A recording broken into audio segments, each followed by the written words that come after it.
We have already seen in part 1 of this series on how to choose articles correctly for your nouns every time that the two key variables that the article tells us about its noun are its specificity, whether it's undefined and being used in general, or if it is defined and specific, and its countability, whether it's either a countable singular noun or a countable plural or an uncountable noun. One thing that can have an influence on the specificity of your nouns is the use of adjectives. Now, adjective usage doesn't automatically change how general or specific a noun is, but it can have an impact. Let's see how this can work. When we want a more detailed description of a noun, we can put modifiers in front of them. Articles and other determiners are modifiers, and so are adjectives and other adjectivals, which are multi-word phrases and clauses working as adjectives. As soon as we see an adjective or adjectival at work, adding more information to our noun, we need to check if it is shifting the noun's usage from something undefined and general to something defined and specific. For example, I saw a movie last night. Here, the movie I saw is undefined. It is one unspecified movie out of all the movies I could have watched. But if I add more information with a couple of adjectives, the new movie I saw last night was excellent. The specificity of the movie has been changed with the addition of the adjectives new and excellent. It is now a specific movie and therefore now takes a definite article the.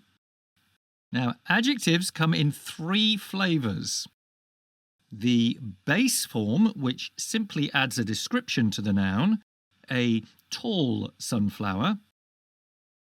The comparative form, which compares the degree of quality described by the adjective between one thing and others. This sunflower is taller than that one. And the superlative form, which describes the thing with the highest or lowest degree of the quality described by the adjective from among a group of others. The tallest sunflower of all. Adding an adjective to a noun creates a noun phrase, a single thing that is described by more than one word, and the article is actually assigned to the whole phrase, not just the noun.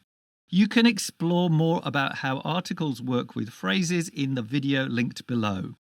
The base form of the adjective added to a noun has little impact on whether the noun phrase it is creating is being used generally or specifically.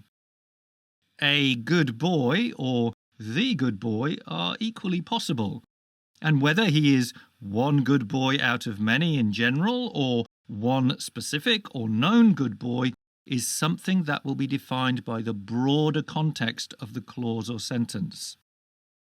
However, when we start to use adjectives to compare things, there is a higher probability that the noun might need to become defined. A fast kingfisher becomes the faster kingfisher when it is compared to its slower companion. While you can say, do you prefer red shoes or blue shoes, which means in general, which colour shoes do you prefer? When we compare specific things, it can be the adjective that creates the difference between them. Do you prefer the red ones or the blue ones? Adjectives involved in comparing things become even more defined when we throw in the preposition than.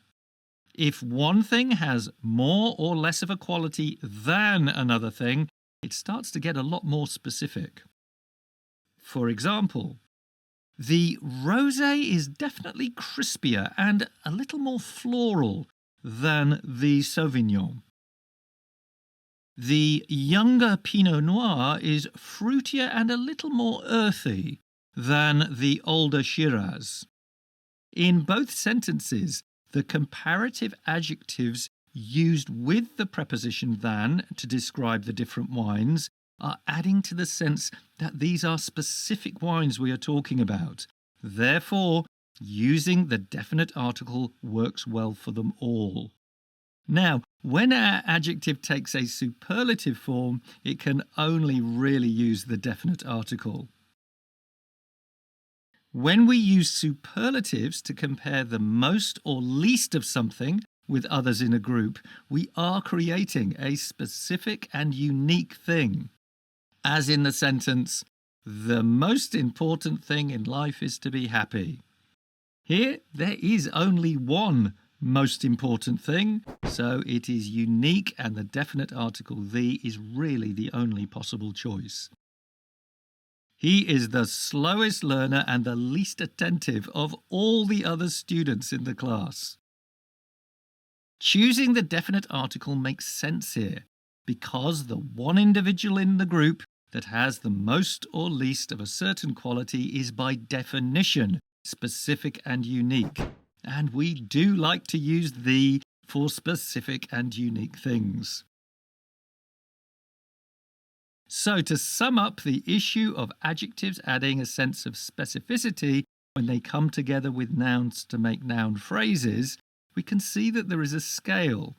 On the one end, base form adjectives don't do much to make the noun either defined or undefined. But as we move up the scale, depending on the context, comparative adjectives can definitely add more specificity to the meaning of the nouns. So while indefinite articles can be used, the definite article becomes more common. And at the other end of the scale, superlative adjectives that describe the most or least of a quality the noun has in relation to other things become by definition specific, and a definite article is the only choice. It is important to realise that while our standard 5-step rule for article choice sounds like a fairly clear-cut rule, that to really master how to choose your articles to craft your language, you first need to focus on the meaning you want to communicate, and then how to choose your articles appropriately for the context you are creating. One way to do this is to always watch out for adjectives and adjectivals, and then double-check whether they are working in a way that makes your nouns more specific.